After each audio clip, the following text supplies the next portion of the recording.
नमस्कार, मैं हूं अक्षय अग्रवाल और आप देख रहे हैं न्यूज़ ब्रेक। बिहार में 7 जनवरी से जातिगत गिनती शुरू हो गई, लेकिन भारतीय जनता पार्टी के नेताओं का असमंजस खत्म नहीं हुआ। 9 अगस्त 2022 से पहले तक नीतीश कुमार के साथ सरकार में रही बीजेपी के नेता चाहे अनचाहे जातीय जनगणना के लिए कैबिनेट की मंजूरी दिलाने में शामिल रहे थे, लेकिन अब उनके नेताओं के बयानों से ऐसा लगता है कि उस मुद्दे पर उनसे न निगलते बन रहा न उगलते। उनके असमंजस को इस बात से समझा जा सकता है कि उसके नेता एक तरफ तो जातीय गणना का श्रेय भी लेना चाहते हैं और दूसरी तरफ उसके ही नेता इसे जातिवाद की राजनीति बता रहे हैं। बीजेपी का राज्यसभा सदस्य और पूर्व उप मुख्यमंत्री सुशील मोदी चाहते हैं कि मौजूदा उप मुख्यमंत्री यानी तेजस्वी यादव इसका श्रेय न ले, बल्कि बीजेपी को इसका श्रेय मिले। उन्होंने इसकी वजह ये बताई कि जब कैबिनेट से जातीय गणना का निर्णय पारित हुआ था तब तेजस्वी यादव उप मुख्यमंत्री नहीं थे। वे ये भी कहते हैं कि कर्नाटक और तेलंगाना के बाद बिहार तीसरा राज्य है जहां बीजेपी के समर्थन से जातीय जनगणना शुरू हो रही है। बीजेपी के कुछ नेता, जिनमें विजय कुमार सिन्हा भी शामिल हैं, अब भी ये कोशिश कर रहे हैं कि जाति जनगणना को हानिकारक बताते हुए इसके बदले सिर्फ आर्थिक जनगणना कराई जा सके। इसी तरह पूर्व उप मुख्यमंत्री और बीजेपी के वरिष्ठ नेता तारकिशोर प्रसाद ने कहा कि महागठबंधन सरकार की ओर से कराई जा रही जातीय गणना से समाज के विकास की जगह जातीय तुष्टीकरण की राजनीति को बढ़ावा मिलेगा। ध्यान रहे कि मुख्यमंत्री नीतीश कुमार कह चुके हैं कि उपजातियों की गणना संबंधित जाति में होगी। एक तरफ बीजेपी के नेता जहां जातीय जनगणना पर जातिवाद की आशंका जता रही हैं, तो दूसरे कुछ बीजेपी नेता हरियाणा मॉडल और बाकी राज्यों में कराए गए जातीय गिनती का भी जिक्र करा रहे हैं। लेकिन यह मामला अब सुप्रीम कोर्ट तक पहुंच गया है। सुप्रीम कोर्ट राज्य में जाति आधारित जनगणना कराने की बिहार सरकार की अधिसूचना को चुनौती देने वाली याचिका पर तुरंत सुनवाई करने के लिए सहमत हो गया है। सुप्रीम कोर्ट ने कहा कि इस मामले पर अगली सुनवाई 13 जनवरी को की जाएगी, यानी कि अगली सुनवाई अब कल होगी। वहीं इस मामले पर मुख्यमंत्री नीतीश कुमार, उप मुख्यमंत्री तेजस्वी यादव समेत विपक्ष के नेताओं के ये बयान सुनिए। देखना तो एक एक चीज का जायजा, यहाँ का कितना लोग बाहर रह रहा है तो एक एक चीज का देखेगा ना, कि परिवार को जाकर के देखेगा कि भाई कोई बताएगा तो कहाँ रहते हैं, तो ये भी पता चलेगा ना कि हमारे यहाँ के कितने लोग बाहर रह रहे हैं। वैसे तो आपको पता है ना, हम लोग को आइडिया तो है कि 1 करोड़ आदमी बाहर जाता है कम से कम, तो पूरा एक एक चीज का ना आइडिया होगा कि हम लोगों का आदमी बाहर क्या रहता है, काम क्या करता है। और पिछली बार जो कोरोना का दौर आया था, आपको पता चला किस तरह से 25-30 लाख लोगों को बाहर से आना पड़ा, क्योंकि वहां पर तो काम करते हैं, उनको रहने का कोई जगह नहीं था, तो हम लोगों ने उनके लिए तो व्यवस्था भी की। तो एक अलग बात है, अकाउंट पे पैसा भी दिया, सब कुछ किया, लेकिन हम कह रहे हैं कि एक एक चीज का पूरा सर्वेक्षण करके जो इसका जानकारी हो जाएगा, तो उससे सरकार की तरफ से जो करना, हम तो बार बार कह रहे हैं सब कुछ आ जाएगा, तो हम लोग तो अपनी तरफ से पूरा मामला केंद्र सरकार को भी भेज देंगे कि हम लोगों ने किस तरह से करवाया, क्या क्या कहाँ स्थिति है, और यहाँ से राज्य सरकार की तरफ से जो हम लोगों के लिए उचित काम होगा, जरूरी काम होगा। बेवकूफ़ी वाली बात है, फायदा इससे बेवकूफ़ी वाली बात है। उन लोगों को कुछ समझ में आता है नहीं, कुछ भी बोलना है, विरोध करना है तो वो करते रहते हैं। साइंटिफिक डाटा क्यों नहीं होना चाहिए किसी के पास? हमारे राज्य के लोगों की क्या स्थिति है, क्या हमें नहीं पता होना चाहिए? कौन गरीब है, कौन भूमिहीन है, कौन कचरा धोता है, कौन ठेला धोता है, कौन नाला साफ करता है, कौन से समाज की दयनीय स्थिति है, कौन पिछड़ा है, कौन गरीब है,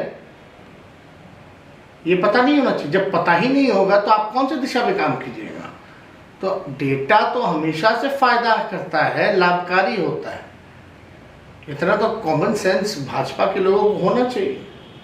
तो ये लोग तो पिछड़ा विरोधी, दलित विरोधी, इन लोगों की गरीब विरोधी मानसिकता है ही शुरू से। ये लोग नहीं चाहते हैं। दिक्कत ये लगता है बीजेपी को कि भाई गरीब लोगों का उत्थान हो जाएगा, मुख्य धारा में जो अंतिम पैदान पर समाज जो है मुख्य धारा में आ जाएगा, उनके लिए कल्याणकारी योजना शुरू हो जाएगी।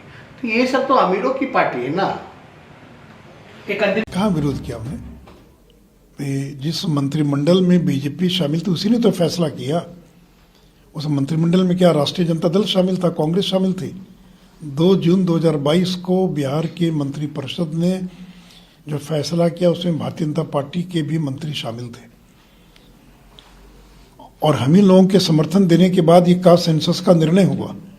तो बीजेपी जातीय जनगणना के पक्ष में थी, जनगणना के पक्ष में है। लेकिन इस मामले में नेताओं की बयानबाजी यहीं तक सीमित नहीं रही। अब इसमें चुनावी रणनीतिकार और नीतीश कुमार के काफी करीब रहे प्रशांत किशोर ने जातीय आधारित गणना को लेकर नीतीश कुमार पर तंज कसा है। पीके ने कहा कि जातीय गणना से समाज में उन्माद फैलेगा, जिसे नीतीश कुमार अनदेखा कर रहे हैं। पूर्वी चंपारण में पदयात्रा पर चल रहे प्रशांत किशोर ने कहा कि जातीय आधारित गणना समाज जोड़ने की नहीं बल्कि सामाजिक मेल को तोड़ने के लिए है। दरअसल जातीय जनगणना का वैधानिक आधार है ही नहीं। इसका फायदा गिनाने वाले मुख्यमंत्री नीतीश कुमार को यह बात उदाहरण देकर बतानी चाहिए कि इसका वैधानिक आधार क्या है। उन्होंने ये भी पूछा कि इससे जनता का क्या और कैसे विकास होगा। प्रशांत किशोर ने दावा किया कि बगैर कोई सर्वे या गणना कराए मैं कह सकता हूं कि राज्य में 13 करोड़ लोग आज भी देश भर में सबसे पिछड़े और सबसे गरीब है। सरकार उनके विकास की योजना बनाए। बिहार में समाजवाद के नाम पर गरीबी का बंटवारा हुआ है, लोगों को जाति समूहों में बांटकर अपनी रोटी सेकी गई है। और एक और बात मैं आपको बता रहा हूं, ये लोग जात की भी राजनीति नहीं कर रहे हैं, मैं तो मन से रोज कह रहा हूं। जात की राजनीति तो ये होती ना कि अगर मैं ब्राह्मण हूं और मैं कहूं कि भाई ब्राह्मण का सबसे अच्छा लड़का आगे बढ़ना चाहिए। लालू जी ये कहां कह रहे हैं कि यादव समाज का सबसे अच्छा व्यक्ति जो है वो आगे बढ़ना चाहिए। मांझी जी ये कहां कह रहे हैं कि मुसहर समाज का जो सबसे अच्छा आदमी है वो आगे बढ़ना चाहिए। ये तो ये लोग ये कह रहे हैं कि हमारा लड़का आगे बढ़ना चाहिए, हमारा लड़का मुखिया होना चाहिए और आप हमारे जाति के हैं इसलिए सब लोग आप हमको वोट दीजिए। अगर जातियों की भी राजनीति होती तो कम से कम उन जाति समूह के लोग तो अच्छे हो गए होते भाई। यादव समाज के लोग अगर धनी हो गए होते तो भी मान लिया जाता। कम से कम 14% बिहार तो अच्छा हो गया, 13% बिहार तो के लोग तो अच्छे हो गए होते। तो ये तो जात के नहीं राजनीति है, ये तो परिवार और स्वार्थ की राजनीति है। जाति का इस्तेमाल किया जा रहा है अपने परिवार की और स्वार्थ की राजनीति को मजबूत बनाए रखने के लिए।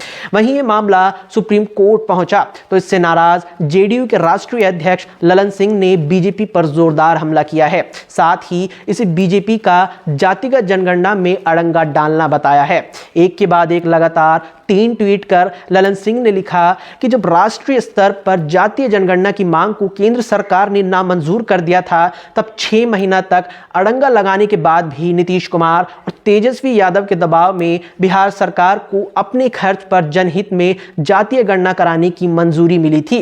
अब यह कार्य प्रगति पर है तो बीजेपी षड्यंत्र कर गुप्त रूप से सुप्रीम कोर्ट के बहाने इसे रुकवाने पर तुली है। यदि ये वाकई में बिहार में हो रही जातीय गणना के पक्षधर हैं तो सुप्रीम कोर्ट में दायर याचिका के खिलाफ भारत के अटॉर्नी जनरल को खड़ा करे, अन्यथा इनका दोहरा चरित्र जग जाहिर है।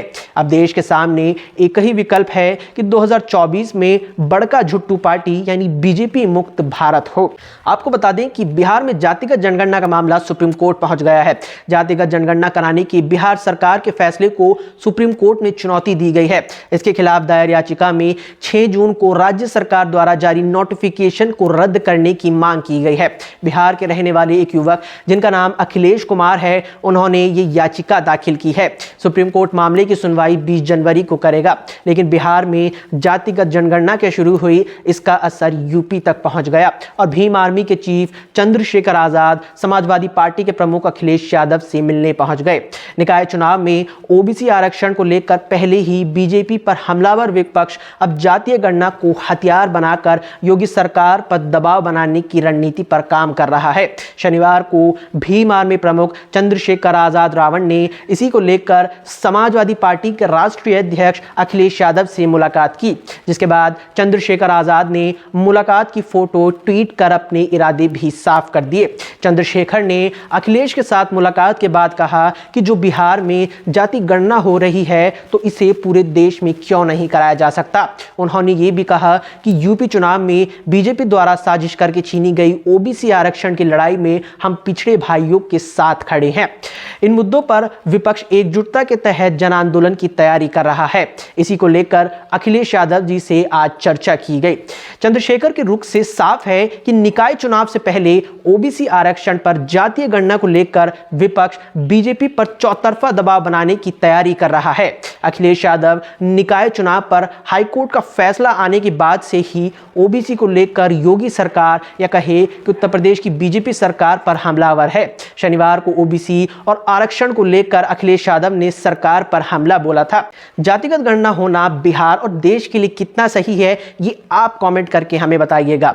वीडियो अच्छा लगे तो लाइक करें, शेयर करें और चैनल पर नए हैं तो बिना किसी देरी के चैनल को सब्सक्राइब करें। आप सबका धन्यवाद। नमस्कार।